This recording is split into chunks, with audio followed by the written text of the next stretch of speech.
اللہ تعالیٰ نے قرآن مجید میں ارشاد فرمایا کہ الاخلاء یومئذ بعضهم لبعض عدو الا المتقین۔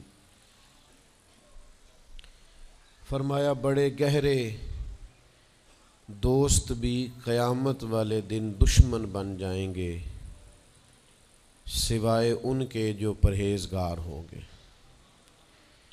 پرہیزگار لوگوں کی دوستیاں قیامت والے دن بھی قائم رہیں گی، باقی جو گہرے ترین دوست ہوں گے وہ قیامت والے دن دشمن بن جائیں گے۔ الا المتقین، سوائے پرہیزگاروں کے۔ دنیا میں آپ کو کوئی شخص ایسا نہیں ملے گا جس کا کوئی دوست نہ ہو، اور وہ لوگ بھی بڑی کثرت سے ملیں گے جو دوستوں کا شکوہ بہت کرتے ہیں۔ دوستیاں لگانا، دوست بنانا، تعلقات استوار کرنا یہ منع نہیں، شرط یہ ہے کہ دوستی اللہ تعالیٰ کی رضا کے لیے لگائی جائے۔ ہمارے ہاں جتنی تیزی کے ساتھ دوستیاں لگتی ہیں اس سے زیادہ تیزی کے ساتھ دوستیاں ٹوٹ جاتی ہیں۔ اس کی سب سے بنیادی اور اہم وجہ یہ ہوتی ہے کہ ہمارے ہاں دوستیوں کا جو معیار ہوتا ہے وہ دنیاوی لالچ ہوتا ہے۔ ہم اپنے مخصوص مفادات کی خاطر دوستی لگاتے ہیں، اور جب تک ہمارا وہ مفاد پورا ہوتا ہے تب تک تو ہم اس دوستی کو قائم رکھتے ہیں، اور جہاں ہم محسوس کرتے ہیں کہ اب یہ مفاد پورا نہیں ہو رہا وہاں ہم شکوہ، شکایتیں، اعتراضات شروع کر دیتے ہیں، اور اس کا نتیجہ یہ نکلتا ہے کہ بڑی محبت سے شروع ہونے والی دوستی بھی بڑی تیزی سے ٹوٹ جاتی۔ تو میرے بھائیوں یاد رکھیے گا کہ دوستی اور تعلق قائم رکھنے کے لیے سب سے اہم اور سب سے بنیادی ضرورت یہ ہے کہ دوستی محض اللہ کی رضا کے لیے لگائی جائے۔ اللہ کے پیارے حبیب صلی اللہ تعالیٰ علیہ وسلم بیان فرماتے ہیں، حضور فرماتے ہیں قیامت والے دن اللہ کی بارگاہ سے یہ اعلان ہوگا کہ کہاں ہیں وہ لوگ جو میری رضا کے لیے آپس میں محبت کیا کرتے تھے۔ رب فرمائے گا جب آج میرے عرش کے سائے کے علاوہ کوئی سایہ نہیں ہے تو میں انہیں اپنے عرش کا سایہ عطا کروں گا، کیونکہ وہ میری رضا کے لیے آپس میں دوستی کرتے، میری رضا کے لیے انہوں نے آپس میں محبت کی۔ تو دوستی کا سب سے پہلے تو یہ سٹیٹس بنائیں کہ اس کے اندر محض اللہ کی مرضی، اللہ کی رضا کے لیے ایک دوسرے سے پیار، منفعت نہ ہو اس کے اندر کوئی بھی، دنیاوی لالچ کوئی بھی نہ ہو، ہرس نہ ہو، ہوس نہ ہو، طمع نہ ہو، ذاتی مفادات نہ ہو۔ جب ان سے بالاتر ہو کر لوگ دوستیاں لگاتے ہیں تو وہ دوستیاں قائم رہتی ہیں۔ اللہ کے پیارے محبوب صلی اللہ تعالیٰ علیہ وسلم نے فرمایا قیامت والے دن کچھ لوگ ایسے ہوں گے جن پر انبیاء اور اولیاء رشک کریں گے، ان کے چہرے 14ویں رات کی طرح چمک رہے ہوں گے، انہیں نور کے ممبروں پہ بٹھایا جائے گا۔ یا رسول اللہ اتنی فضیلت ان لوگوں کو حاصل ہے، یہ کون لوگ ہیں؟ تو حضور فرماتے ہیں یہ وہ لوگ تھے جو جس سے بھی دوستی لگاتے تھے، پیار کرتے تھے، محض اللہ کی رضا کے لیے کرتے۔ تو اللہ تعالیٰ صبح قیامت انہیں اعزازات سے نوازے گا، شرف سے نوازے گا، فضیلت سے نوازے گا۔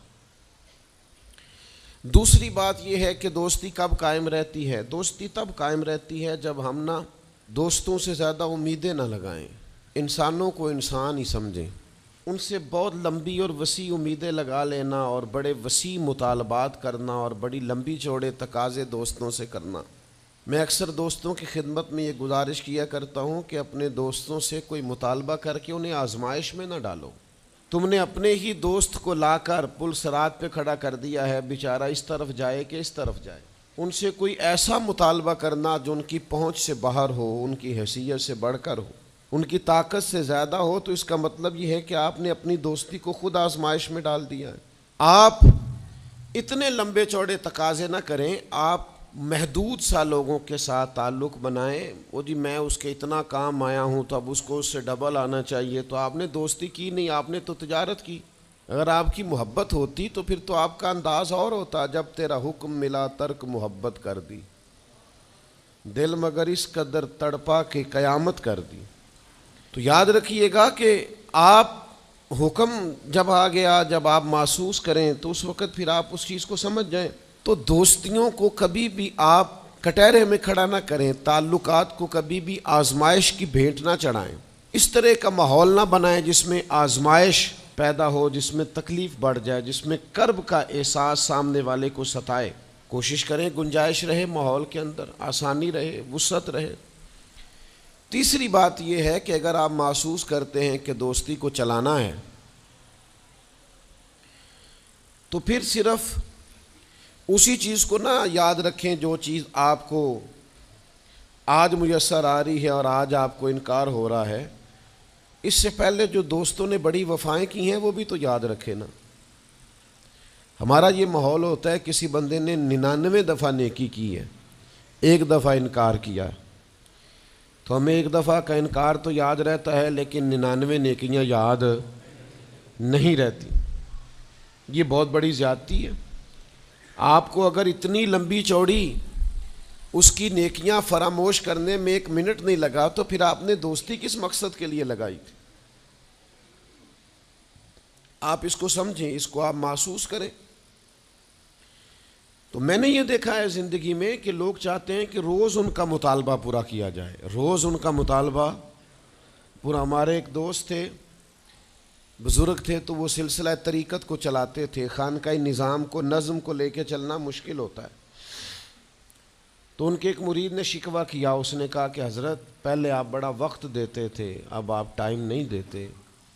تو فرمانے لگے پہلے میرے بچے 1-2 تھے، اب درجنوں میں ہو گئے، اب وقت بٹ کے ملے گا نا۔ والد پہلے ایک پر توجہ دیتا ہے، بچے 4 ہو جائیں تو ٹائم تقسیم، بات کی سمجھ آ رہی ہے؟ تو وقت تقسیم ہو کے ملے گا نا جب بچے بڑھ جاتے ہیں۔ اور فرمانے لگے ابھی تو میرے سمجھ لو 10-15 بچے ہیں، تو جب پوتے نواسے نواسیاں ہو گئے تو یہ اور زیادہ بٹ جائے گا، پھر اس میں اور زیادہ تقسیم کار ہو جائے گی۔ تو پھر اس طرح کر کے ماحول میں تقسیم ہو جاتی، اور یہ ہوتا ہے، یہ ایک صورت ہے۔ آپ دیکھیے نا، کبھی ایسا بھی ٹائم تھا حجر اسود پر کہ اس کو ہاتھ لگا کے آپ چوم لیتے تھے، اور ڈھیروں وقت صحابہ اس پر چہرے رکھ کے رویا کرتے تھے۔ پھر ایسا وقت آیا کہ چھڑی لگا لو بھائی، چھڑی لگا کے پیچھے ہٹ جاؤ، اور اب ایسا ٹائم ہے کہ آپ دور سے استلام کر لیں۔ اب اگر آپ کہیں کہ مسلمان دیکھو جی حجر اسود کو تو ہاتھ لگانے کا موقع ہی نہیں مل رہا، تو بھئی نبی پاک نے تو فرمایا میں قیامت والے دن کثرت امت پر فخر کروں گا کہ میری امت زیادہ ہے۔ تو یہ تو تعداد کا بڑھنا، یہ تو کثرت کا ہونا، یہ تو باعث ناز اس کو سرکار نے کہا۔ اب آپ دائروں میں محدود کرنا چاہتے ہیں، آپ اس طرح کا ماحول بنانا چاہتے ہیں کہ کوئی شخص مقید ہو جائے، وہ اس دائرے سے باہر نہ نکلے، تو یہ تو بات درست نہیں ہے۔ تو کوشش کرنے کا مقام یہ ہے کہ آپ دوسروں کے لیے بھی گنجائش پیدا کریں، دوسروں کے لیے بھی آسانی کرنے کی کوشش کریں، پھر تعلق برقرار۔ اور پھر آپ پچھلی نیکیاں بھی تھوڑی یاد رکھیں کہ اس سے پہلے اس نے بڑی نیکی کی، بڑی محبت کی، تو پچھلی نیکیاں بھی دوستوں کی یاد رکھیں۔ صحیح بخاری سے ایک حوالہ عرض کرتا ہوں، نبی پاک صلی اللہ تعالیٰ علیہ وسلم کا نا ایک راز لیک ہو گیا۔ حضور مکہ مکرمہ پر حملہ کرنا چاہتے تھے، تو ایک خط لکھ کے دیا گیا ایک عورت کو کہ جا کے پہلے سے آگاہ کر دو مکے والوں کو کہ تم پر حملہ ہونے والا ہے۔ اس عورت نے وہ خط اپنے بالوں میں چھپایا اور وہ نکل گئی۔ اللہ تعالیٰ نے محبوب پاک کو اطلاع دی، حضور علیہ الصلاۃ والسلام نے حضرت مولا علی کو 2 صحابہ کے ساتھ بھیجا، فرمایا مقام خاک پر تمہیں ایک بی بی ملے گی، اس کے پاس سے خط ہے جو کفار کی طرف جا رہا ہے، اسے گرفتار کرو، وہ خط لے لو اور واپس آ جاؤ۔ حضرت مولا علی شیر خدا رضی اللہ تعالیٰ عنہ وہاں پہنچ گئے، اس خاتون کو گرفتار کر لیا، اس کو کہا وہ خط دے، وہ کہنے لگی میرے پاس تو نہیں ہے، کوئی خط نہیں۔ تو حضرت علی فرمانے لگے چونکہ میرے نبی نے کہا ہے تو خط تیرے پاس ہی ہے۔ ساڈے نبی دی زبان ساڈے واسطے قرآن، وہ زبان جس کو سب کن کی کنجی کہیں، اس کی نافذ حکومت پہ لاکھوں خط تیرے پاس ہے۔ آپ نے تلوار نکال لی، فرمایا نکالتی ہے کہ نہیں؟ اس نے بال کھولے، خط نکال دیا۔ وہ خط جب کھولا تو خط لکھا تھا حضرت حاتم بن نبی بلتا رضی اللہ تعالیٰ عنہ، بدری صحابی ہیں۔ وہ خط لے کے آ گئے، نبی پاک کی بارگاہ میں پیش کیا۔ حضور نے خط کھولا، حضرت عمر کہنے لگے مجھے اجازت دے میں اس کی گردن کاٹوں، اس نے ہمارا راز فاش کیا ہے۔ کتنی بڑی بات ہے۔ قرآن مجید کی سورہ ممتحنہ اس وقت نازل ہوئی تھی جب یہ واقعہ ہوا تھا۔ اللہ کے حبیب علیہ السلام نے فرمایا عمر ٹھہر جا، اتنی جلدی نہ کر، اس بندے کی وفات تو دیکھ، یہ بدر میں بھی تلوار لے کے ہمارے ساتھ گیا تھا، بدری صحابی ہے۔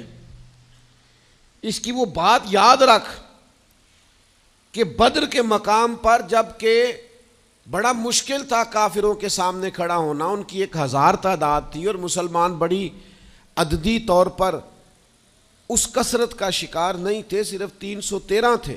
اس موقع پر ان کے ساتھ کھڑا ہونا کوئی آسان نہیں تھا، لیکن یہ پھر بھی ہمارے ساتھ گئے تھے۔ تو حضرت عمر رضی اللہ تعالیٰ عنہ جب چپ کر گئے تو اللہ نے قرآن نازل کیا، کہا اے ایمان والو یہودیوں اور عیسائیوں کو اپنا دوست نہ بتاؤ۔ تو حضور فرمانے لگے دیکھ لو عمر، اللہ نے اسے مومن کہہ کے پکارا ہے، اللہ نے بھی اسے۔ اب نبی کریم نے فرمایا بتاؤ یہ تم نے کیا کیا؟ تو عرض کی یا رسول اللہ صلی اللہ علیہ وسلم آپ میرا ظاہر باطن جانتے ہیں، جتنے بھی یہاں سے لوگ ہجرت کر کے مکے سے آئے ہیں نا، ان کا کوئی نہ کوئی رشتہ دار مکے میں ہے جو ان کے رشتہ داروں کا، بال بچوں کا، گھر والوں کا دھیان رکھتا، میرا وہاں کوئی بھی نہیں۔ اور مجھے پتا تھا آپ نے حملے کا ارادہ کر لیا ہے تو انشاءاللہ کامیابی اللہ نے مسلمانوں کو ہی دینی ہے، وہ کر کچھ نہیں سکتے۔ میں ان پر ایک احسان کرنا چاہتا تھا تاکہ وہ میرے بچوں کا اور میرے پیچھے گھر والوں کا تھوڑا خیال رکھیں، اتنی سی میری خواہش تھی۔ میرے نبی کریم نے ان کا عذر قبول کر لیا، فرمایا ٹھیک ہے آپ جو کہہ رہے ہیں بات ایسے ہی ہے، آپ کو اسلام کو نقصان نہیں پہنچانا چاہتے، آپ یہ چاہتے تھے کہ کوئی ایک نیکی ان پہ کر دی جائے تاکہ وہ آپ کے، تو اتنی بڑی بظاہر بات تھی لیکن حضور نے قبول کر لی۔ معنی کیا ہے کہ دوستوں کی پچھلی نیکیاں بھی یاد رکھنی چاہیے، ان کی پچھلی بھی خوبیوں اور پچھلے بھی معاملات کو تھوڑا یاد رکھنا چاہیے۔ ہم کیا کرتے ہیں؟ ہم کہتے ہیں جی اب وہ یہ نہیں کر رہا، بھئی تب کر رہا تھا نا، تو تب کی یاد کر لو، تب کی یاد رکھ لو، اس وقت کی آپ خیال کر لیں۔ ہم کیا کرتے ہیں؟ ہم 99 دفعہ کسی نے نیکی کی ہے تو ہم کہتے ہیں 100/100 چاہیے، آج بھی یہ کرے گا تو پھر تو قابل قبول ہے۔ تو اس سے کیا ہوتا ہے؟ اس سے تکلف پیدا ہوتا ہے، ایک آدمی روز کیسے نیکی کر سکتا ہے؟ چوتھی بات یہ ہے اگر ہم چاہتے ہیں دوستیاں نبھیں تو اسلام کا ایک حسن ہے کہ اسلام دین اعتدال ہے۔ اسلام کہتا ہے چلو ہی ذرا معتدل ہو کے، پہلے ہی ذرا تھوڑا سا احتیاط سے چلو۔ ہم جب کسی بندے کے اوپر فدا ہوتے ہیں تو پھر پورے ہی فدا ہوتے ہیں، پھر تو جناب یہ بھی تیرا ہے، یہ بھی تیرا ہے، یہ بھی تیرا ہے، اور پھر جب بعد میں لڑائی ہوتی ہے تو چائے کی پیالیوں کا بھی حساب کرتے ہیں کہ وہ جو وہاں جاتے ہوئے چائے پی تھی نا اس کے پیسے بھی میں نے دیے تھے، لہذا وہ بھی میرے بنتے ہیں، واپس کر۔ کورے ورک کتاب نہیں ہوندے، پتھر دل گلاب نہیں ہوندے، اور سجنا پہلوں ہی سوچ کے لائیں پھر یاراں نال حساب نہیں ہوندے۔ آپ سوچ سمجھ کے دوستی لگائیں، تعلقات کو سوچ سمجھ کے لے کے آگے چلیں۔ نبی پاک صلی اللہ علیہ وسلم نے فرمایا وقفے سے ملا کرو محبت بڑھتی ہے، تھوڑا نا وقفے سے ملا کرو، اس سے محبت بڑھے گی۔ یہ جو بہت وارفتگی ہے نا، بہت وارفتگی ہے، بہت جوش ہے، تو اس کا نتیجہ یہ نکلتا ہے کہ جتنی زور سے گیند دیوار سے لگتی ہے پھر اتنی زور سے ہی گیند واپس آتی ہے، اس کے نتائج ٹھیک نہیں نکلتے۔ تو عرض یہ کرنا چاہتا ہوں کہ اعتدال میں رہیں، معتدل رہیں، آپ اس حد سے تجاوز ہی نہ کریں۔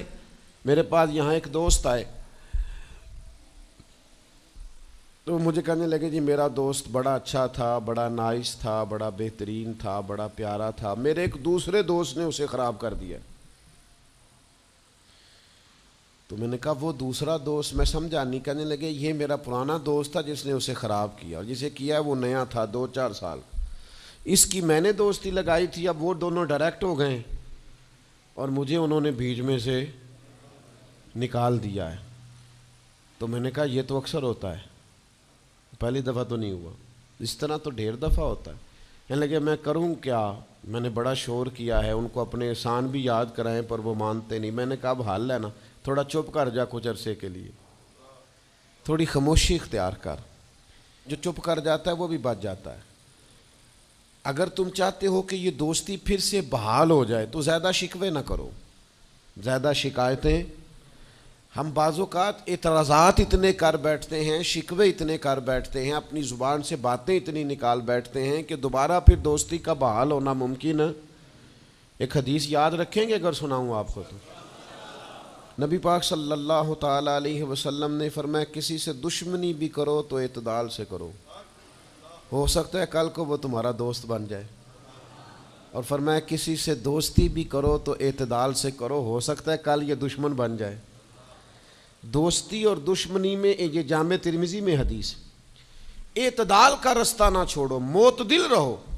سارے راز ہی دے بیٹھنا, ساری باتیں پہلے کر لینا اور اعتراض کرنا, اب تو شکوے بھی پھر سارے ہی کر لینا. دوست کو اس کی کمزوریوں کا بھی پتہ ہوتا ہے, وہ ساری کمزوریاں بھی اس کی بیان کر لینا, اس کو بھی بتانا, اس کو بھی بتانا, اس سے بھی ذکر کرنا.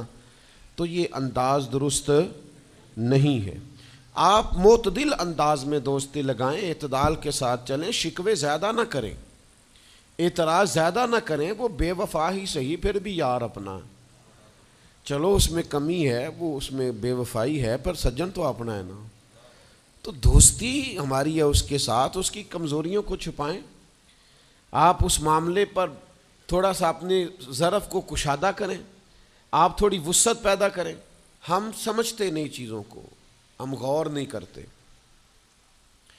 اس خاص انداز میں چیزوں کو نہیں لیتے جس انداز میں چیزوں کو لینا چاہیے. ہماری ذاتی کمزوریاں ہوتی ہیں اور ہم ان کمزوریوں کا دوسروں پہ ڈال دیتے ہیں, کہتے ہیں وہ بے وفا نکل آیا. بھئی آپ بھی حد سے زیادہ فریفتہ تھے, اب آپ ہی حد سے زیادہ اعتراض کر رہے ہیں. حضور نے فرمایا جس کی تعریف کر لو پھر دوبارہ اس پر کبھی تنقید کر جو بیٹھے ہیں, تعریف تو ختم ہو گئی بات. پھر تھوڑی چشم پوشی کرو, انسانوں میں کمیاں بھی ہوتی ہیں.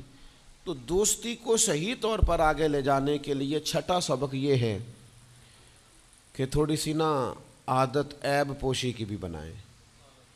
تھوڑا پردہ پوشی کا مزاج ہو تو پھر بھی ذرا دوستی آگے. سمجھ آ رہی ہے بات کی؟ تھوڑی سی نا نظر عیب پوشی والی بھی. کچھ لوگوں کی تنقید کی آنکھیں اتنی زیادہ کھلی ہوتی ہیں کہ وہ بیچارے کسی جگہ بھی تعلق نہیں رکھ سکتے. جہاں جاتے ہیں انہیں کمیاں ہی کمیاں نظر آتی ہیں, خامیاں ہی خامیاں نظر آتی ہیں. ان کا مزاج ہی نہیں ہوتا کسی عیب کو چھپانے کا. تو آپ جس جگہ پہ موجود ہیں, جس جگہ آپ کے تعلقات ہیں, جہاں دوستی ہے, جہاں محبت ہے, وہاں تھوڑا سا عیب پوشی کا بھی مزاج ہونا چاہیے. نبی پاک علیہ السلام نے فرمایا تو کسی مسلمان کی دنیا میں پردہ پوشی کر دے, اللہ قیامت والے دن تیری پردہ پوشی فرما دے. آپ تھوڑا سا اس کا عیب چھپا دیں, بات ختم ہو گئی. تھوڑی سی پردہ پوشی کر دیں. دیکھیں نا, ہمیں حکم دیا گیا ہے شریعت میں, کسی شخص کا انتقال ہو گیا, اب کچھ لوگ اس کے غسل میں شریک ہیں, تو ان کو حکم یہ ہے کہ اگر تم نے کوئی اچھی بات دیکھی نا, خوبی دیکھی, چہرہ کھل گیا ہے, جسم تر و تازہ ہے, تو یہ سب کو بتاؤ. اور اگر تم کچھ ایسی چیز دیکھو کہ بیماری کی وجہ سے جسم اکڑ گیا ہے یا کسی وجہ سے چہرے پہ کوئی سیاہی آ گئی, جو کسی سے ذکر نہ کرو. جانے والے کے لیے تم اچھی چیزوں کو تو بیان کرو لیکن نقائص کو کبھی بھی بیان نہ کرو. اور نبی پاک علیہ السلام نے فرمایا اذکروا محاسن موتاکم, جب تم میں سے کوئی دنیا سے چلا جائے تو اس کی اچھی اچھی باتوں کا بیان کرو, اس کی اچھی اچھی باتوں کا ذکر کرو, اس کی خیر والی باتیں ڈھونڈ کے لوگوں کو سناؤ. یہ خوبی پائی جاتی تھی, یہ خوبی پائی جاتی تھی, یہ خوبی پائی جاتی. میں تھوڑے دنوں کی بات ہے, ایک جگہ پہ میں حاضر تھا, تو ایک صاحب وہاں اپنے ہی دوستوں کے کسی جھوٹ کا ذکر کر رہے تھے اور وہ کہتے ہی جا رہے تھے بڑا غلط ہے، بڑے جھوٹ بولتا ہے، بڑے جھوٹ بولتا ہے، بڑے جھوٹ بولتا ہے۔ تو ایک آدھ دفعہ میں نے ان سے کہا کہ چلیں چھوڑیں، کوئی اور موضوع بھی ڈسکس کریں۔ پھر نے کہا جی وہ بے وفا بھی بڑا ہے، مطلب پرست بھی بڑا ہے۔ پھر میں نے کہا چلیں کوئی اور موضوع بھی چھیڑیں۔ انہوں نے کہا نہیں جی وہ بندہ ہی بڑا غلط ہے۔ میں نے ان سے کہا ایک بات کروں؟ کہنے لگے کر لے۔ میں نے کہا آپ کو اس سے پیار بڑا ہے۔ کہنے لگے وہ کیسے؟ میں نے کہا آپ اس کا موضوع چھوڑنے کو تیار ہی نہیں۔ یہ جو آپ شکوہ کر رہے ہیں نا، اس کو نچوڑے نا تو اس کے اندر سے محبت چھلکتی ہے۔ آپ اس کا موضوع چھوڑنے کو تیار، یہ جو ہر بات پہ اب کبھی آپ کہتے ہیں جھوٹا بڑا ہے، کبھی کہتے ہیں بدعہد بڑا ہے، کبھی آپ کہتے ہیں وہ مطلب پرست بڑا ہے، تو 3-4 دفعہ آپ سے کہا ہے موضوع بدل دیں تو نہیں نہ بدل رہے۔ اس کا مطلب یہ ہے کہ آپ کو اس شخص سے محبت۔ تو یہ جو آپ شکوے کر رہے ہیں نا بار بار، اسے بھی نچوڑیں تو اس کے اندر سے محبت چھلک رہی ہے۔ وہ جو باپ بار بار کہتا ہے نا فلانا منڈا میرا بڑا نافرمان ہے، تو اصل میں والد کو پیار ہوتا ہے۔ وہ بار بار جو اس کا ذکر کرتا ہے، بار بار لوگوں کے سامنے، اچھا بچہ کہہ رہا ہوتا ہے مجھے بدنام کر رہے ہیں، یہ دیکھیں جی بار بار ہر جگہ سے یہ میری شکایتیں کرتے ہیں، تو اصل بات کیا ہوتی ہے؟ اصل بات یہ ہوتی ہے کہ اس بندے کو اس سے محبت بہت زیادہ ہے، وہ چاہتا ہے اس پیار کے سبب سے، اس محبت کی وجہ سے کہ وہ بار بار اس کا ذکر کرے، بار بار اس کا تذکرہ کرے، تو تھوڑی عیب پوشی کا مزاج بنائیں، تھوڑا درگزر کی طبیعت بنائیں، تھوڑا ماحول کے اندر اس طرح کا مزاج لے کے آئے۔ ہم دوستوں سے میں اکثر ایک بات کرتا ہوں، ہم نہ صرف خامیاں یاد رکھتے ہیں، خوبیوں کا ذکر نہیں کرتے۔ اس کا نتیجہ یہ نکلتا ہے کہ ہماری دوستیاں تیزی سے ختم ہوتی ہیں، تعلقات زیادہ دیر پا ہوتے نہیں، چلتے نہیں۔ ہمیں کرنا یہ ہے کہ ہمیں اللہ کی رضا کے لیے دوستی کرنی، اللہ کی رضا کے لیے لوگوں سے پیار کرنا، اللہ کی رضا کے لیے اللہ کے بندوں کی باتیں سننی، اللہ کی مخلوق سمجھ کے لوگوں کی خوبیاں دیکھنی، اللہ کے بندے سمجھ کے ان کے اندر پائی جانے والی باتوں کو ہم نے اخذ کرنا۔ اگر ہم تعلقات میں لالچ لائیں گے، ذاتیات لائیں گے، زیادہ امیدیں لگائیں گے، اس کا نتیجہ ٹھیک۔ ایک بزرگ غریب تھے پھر امیر ہو گئے، تو کسی نے ان کو مبارک دی کہ بڑی بات ہے آپ کو اللہ نے بڑے پیسے دیے ہیں، تو فرمانے لگے یار پہلے جو یار تھا وہ میرا دوست تھا، اب تو ڈھیر سارے لوگ میری جیب کے دوست ہیں، اب تو جیب کا رشتہ ہو گیا ہے لوگوں کا، ڈھیر سارے لوگوں کا۔